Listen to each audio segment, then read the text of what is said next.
Hello. So we're on to our next chapter of the Tale of Despero. We are on chapter 19 now. Yesterday we ended with Roscuro talking about taking the handkerchief from the prisoner, but he still wanted to see the light. So let's see what happens in chapter 19. It's called Light, Light Everywhere.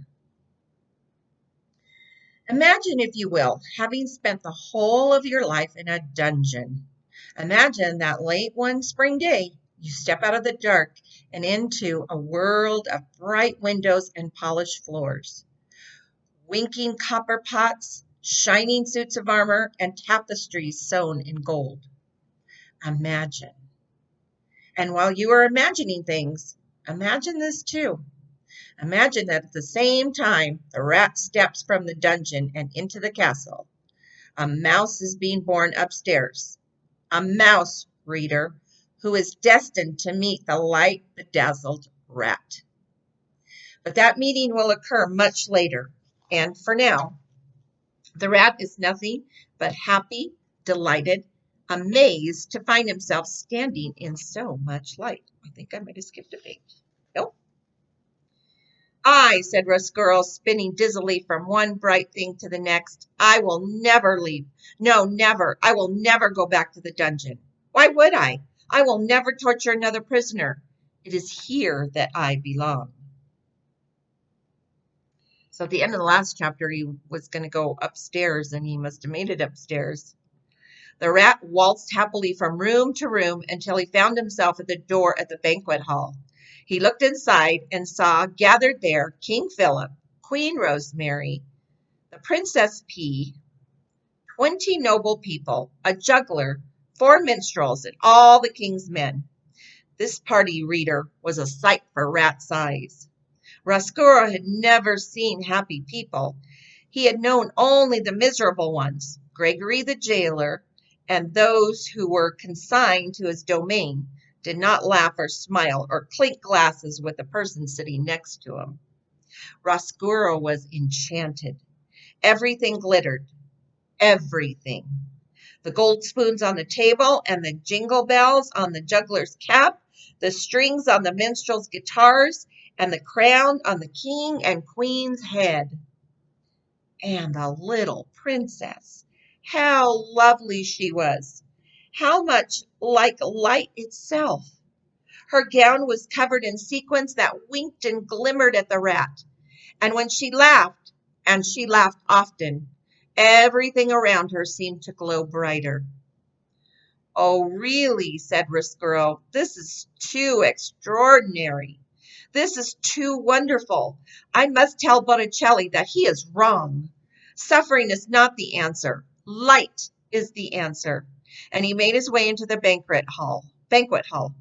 He lifted his tail off the ground and held it at an angle and marched in time to the music. The minstrels were playing on their guitars. The rat reader invited himself to the party. Chapter 19, A View from the Chandelier. There was in the banquet hall a most beautiful and ornate chandelier. The crystals that hung from it caught the light on the candles on the table and the lights from the face of the laughing princess. They danced to the rhythm of the minstrel's music, swaying back and forth, twinkling and beckoning. What better place to view all this glory, all this beauty? There was so much laughing and singing and juggling that no one noticed as Roscuro crawled up a table leg and onto the table, and from there flung himself onto the lowest branch of the chandelier. Hanging by one paw, he swung back and forth, admiring the spectacle below him, the smells of the food, the sounds of the music, and the light, the light, the light, the light. Amazing. Unbelievable. Roscuro smiled and shook his head.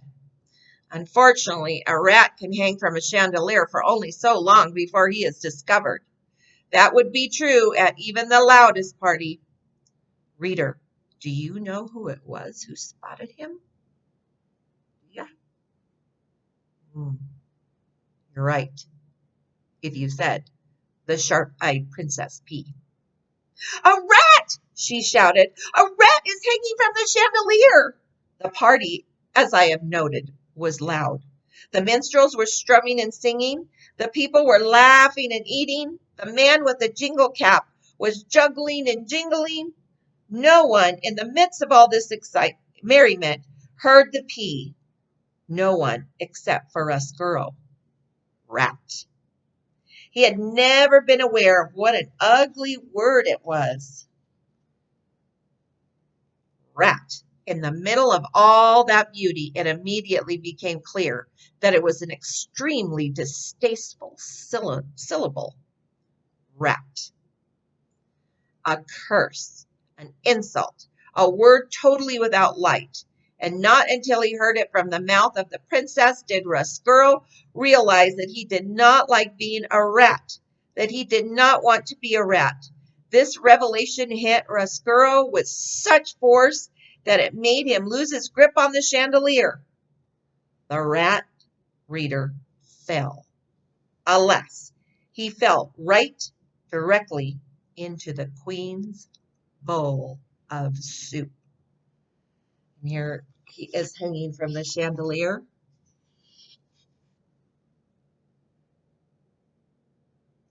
And at the bottom it says, "A rat," she shouted. "A rat is hanging from the chandelier." Oh, I know what they did.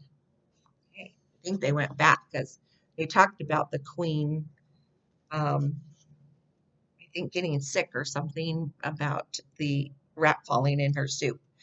Chapter 21, The Queen's Last Words. The queen loved soup. She loved soup more than anything in the world except for the Princess P and the king. And because the queen loved it, soup was served in the castle for every banquet, every lunch, and every dinner. And what soup it was! Cook's love and admiration for the queen and her palate moved the broth that she concocted from the level of mere food to a high art. On this particular day, for this particular banquet, Cook had outdone herself. The soup was a masterwork, a delicate mingling of chicken, watercress, and garlic. Roscuro, as he surfaced from the bottom of the queen's capacious bowl, could not help taking a few appreciative sips.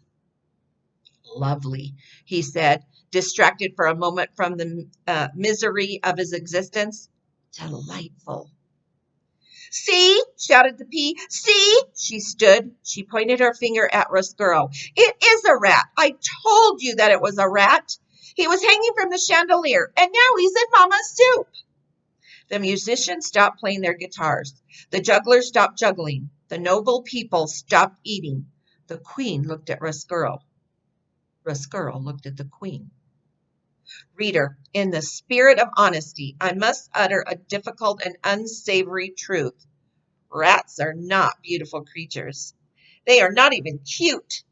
They are really rather nasty beasts, particularly if one happens to appear in your bowl of soup with pieces of watercress clinging to its whiskers. There was a long moment of silence, and then Roscuro said to the queen, "I beg your pardon?" In response, the queen flung her soup in the air and made an incredible noise, a noise that was in no way worthy of a queen, a noise somewhere between the neigh of a horse and the squeal of a pig, a noise that sounded something like this.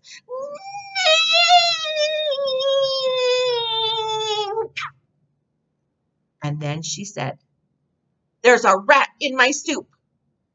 The queen was really a simple soul, and always, her whole life, had done nothing except state the overly obvious. She died as she lived. "There is a rat in my soup," were the last words she uttered. She clutched her chest and fell over backwards. Her royal chair hit the floor with a thump, and the banquet hall exploded. Spoons were dropped. Chairs were flung back. "Save her!" thundered the king. "You must save her!" All the king's men ran to try to rescue the queen. Roscuro climbed out of the bowl of soup. He felt that, under the circumstance, it would be best if he left. As he crawled across the tablecloth, he remembered the words of the prisoner in the dungeon, his regret that he did not look back at his daughter as he left her. And so Roscuro turned. He looked back, and he saw that the princess was glaring at him. Her eyes were filled with disgust and anger. "Go back to the dungeon," was what the look she gave him said. "Go back to the darkness where you belong." This look, reader, broke Roscuro's heart. Do you think that rats do not have hearts? Wrong. All living things have a heart, and the heart of any living thing can be broken. If the rat had not looked over his shoulder, perhaps his heart would not have been broken, and it is possible, then, that I would not have a story to tell. But, reader, he did look. And we're going to stop there. Tomorrow's chapter, chapter 22, he puts his heart together again. And I hope you guys have a wonderful evening. And I will see you tomorrow, which is Wednesday, April 29th, tomorrow at 9 o'clock for our talent show. Yay! Bye.